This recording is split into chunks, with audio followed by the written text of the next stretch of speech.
नमस्कार दोस्तों, कैसे हैं आप सभी लोग। तो जैसे हम लोग राज्य विधानसभा मंडल के बारे में पढ़ रहे थे, पार्ट 1 हो चुका था, ये पार्ट 2 है। ठीक है, तो आज हम इसको स्टार्ट करेंगे और आज पार्ट 2 में पूरा अनुच्छेद इसका कंप्लीट कर लेंगे। ठीक है, तो इससे पहले आप लोगों से अनुरोध है कि यदि मेरे वीडियो में आपको कुछ बोर्ड पे दिखाई नहीं दे रहे तो जो हम बोल रहे हैं उसे आप लिखने की कोशिश करें। यदि आवाज़ कम है तो हेडफोन यूज कीजिए। ठीक है, और रह गई, कुछ लोग कमेंट किए हैं कि सर आप नोट्स से यूज करते हैं पढ़ाने में, तो मैं आप लोगों को कहना चाहूँगा कि मैं आप लोगों को गलत इन्फॉर्मेशन नहीं देना चाहूँगा। आप लोग एग्ज़ाम में पास होने से मतलब रखें। ठीक है, और इसे ज़्यादा से ज़्यादा लाइक और सब्सक्राइब कीजिए। ठीक है, आइए चलते हैं सीधे क्वेश्चन पे। तो अनुच्छेद 190 में क्या है? सीटों का रिक्त होना। ठीक है, किस में? तो राज्य के विधानमंडल में जो सीट रिक्तियां होंगी उसकी चर्चा जो है 190 में किया गया है। अनुच्छेद 191 में क्या है? सदस्यता के लिए अयोग्यता। ठीक है, 191 में। अनुच्छेद 192 यानी 192 में क्या है? सदस्यता की अयोग्यता के संबंधी प्रश्न पर निर्णय लेना। ठीक है, इसकी चर्चा की गई। अनुच्छेद 193 में क्या है? अनुच्छेद 188 के अंतर्गत जो शपथ ग्रहण हुआ था या इससे पहले स्थान ग्रहण हुआ था, ठीक है, मतदान के लिए दंड अथवा उस स्थिति के लिए भी जबकि अर्हता नहीं थी। ठीक है, तो इसकी चर्चा की गई है 193 में। अनुच्छेद 194 में क्या है? विधायी सदनों तथा इनके सदस्य एवं समितियों की शक्तियाँ एवं विशेष अधिकार। सीधी से हम लोग कह सकते हैं कि सदस्यों की समितियाँ है ना, शक्तियाँ एवं विशेष अधिकार की चर्चा किसमें? तो 194 में किया गया। अनुच्छेद 195 में क्या है? सदस्य के लिए वेतन और भत्ते के बारे में। ठीक है, सदस्य को कितना वेतन भत्ता मिलेगा उसका चर्चा 195 में किया गया है। अनुच्छेद 196 में क्या है? कि विधेयकों की प्रस्तुति एवं उन्हें पारित करने की संबंधी प्रावधान। जो भी विधेयक हो, चाहे धन विधेयक हो, वित्त विधेयक हो, तो उस विधेयक के प्रस्तुति एवं उन्हें पारित करने की संबंधी चर्चा 196 में किया गया। तो पिछले वीडियो में हम विधानसभा की सीटों के बारे में नहीं बता पाए थे, तो हम आपको भी बता दे रहे हैं।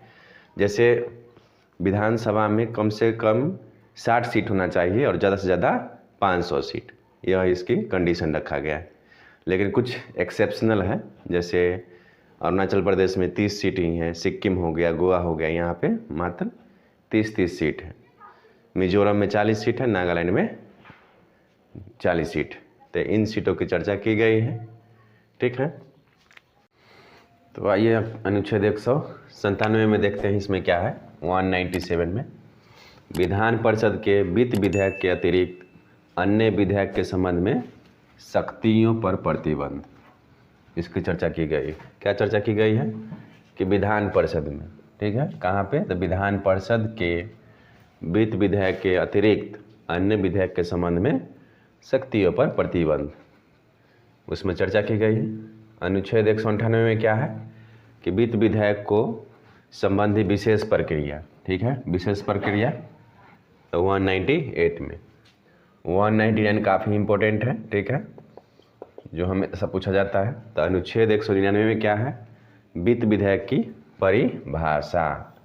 इसी में धन विधेयक की भी चर्चा की गई। यदि राज्य के धन विधेयक पूछ ले तो 199 अनुच्छेद 199, और सेंट्रल में पूछ ले लोकसभा में, है ना, धन विधेयक, तो इसकी चर्चा 110 में की गई। ठीक है, आइए अनुच्छेद 200 में देख लेते हैं। विधेयक की स्वीकृति। जो विधेयक रहेगी उसकी स्वीकृति मिलेगी अनुच्छेद 200 के अनुसार। अनुच्छेद 201 में क्या है? बिल विचारार्थ सुरक्षित रखना। ठीक है ना, कोई भी बिल विधानसभा में सुरक्षित रखा जाए, है ना, इसका विचारार्थ अनुच्छेद 201 में चर्चा की गई। ठीक है। अनुच्छेद 202 में देख लेते हैं वार्षिक वित्तीय विवरण, जिसे हम लोग जानते हैं किस नाम से, बजट नाम से जानते हैं। ठीक है, राज्य की बजट पूछ लेगा कि अनुच्छेद किसके अकॉर्डिंग होता है, तो 202 के तहत। ठीक है, बजट की चर्चा की गई। अनुच्छेद 203 में क्या है, विधायिका में प्रकरणों से संबंधित प्रक्रिया। ठीक है, जैसे लोकसभा में होता है प्रकरण समिति, लोक लेखा समिति, उसी तरह राज्य में भी होता है। ठीक है ना, विधायिका में प्रकरणों के संबंधित प्रक्रिया यदि पूछे तो 203 में चर्चा की गई। अनुच्छेद 204 में क्या है, विनियोग विधेयक। ठीक है ना, अनुच्छेद 204 में विनियोग विधेयक की चर्चा की गई। अनुच्छेद 205 में क्या है, पूरक, अतिरिक्त अथवा अतिरेक अनुदान। ठीक है ना, ये अनुदान यदि डायरेक्ट पूछ ले, ठीक है, तो अनुच्छेद 205 में चर्चा की गई। अनुच्छेद 206 में क्या है, लेखा ऋण एवं असाधारण अनुदानों पर मतदान। कोई असाधारण अनुदान देना हो तो इस पर मतदान होगा और उसके अकॉर्डिंग वो ऋण हो गया या फिर अनुदान देगी। ठीक है, आइए नेक्स्ट में देखते हैं हम लोग। आइए अनुच्छेद 207 के बारे में जानते हैं। ठीक है ना, तो 207 के जानने के पहले मैं आपसे कुछ कर देना चाहूँगा कि अभी मेरा आवाज़, गला एकदम ख़राब हो चुका है। ठीक है, और सर्दी जुकाम और फीवर वगैरह भी हो चुका है, जिसकी वजह से आपको वीडियो कंटिन्यू नहीं मिल पाया है। जैसे मैं ठीक होता हूँ आपको हर विषय में, चाहे वो इकोनॉमिक्स हो या पॉलिटी हो या बायोलॉजी हो, इसमें आपको हर वीडियो मिलते रहे। ठीक है, आइए आते हैं क्वेश्चन पे। तो अनुच्छेद 207 में क्या है कि वित्त विधेयकों संबंधी विशेष प्रावधान है ना। वित्त विधेयक जो है उसके संबंध में विशेष प्रावधान जो है किसमें किया गया है, अनुच्छेद 207 में। 208 में क्या है, प्रक्रिया संबंधी नियम। ठीक है, जो प्रक्रिया चलेगी, जो नियम है ना, उसका चर्चा अनुच्छेद 208 में किया गया, जैसे साधारण बिल वगैरह हो गया। ठीक है, उसके बारे में। अनुच्छेद 209 में क्या है, राज्य विधायिका में वित्तीय कार्यवाहियों से संबंधित नियम।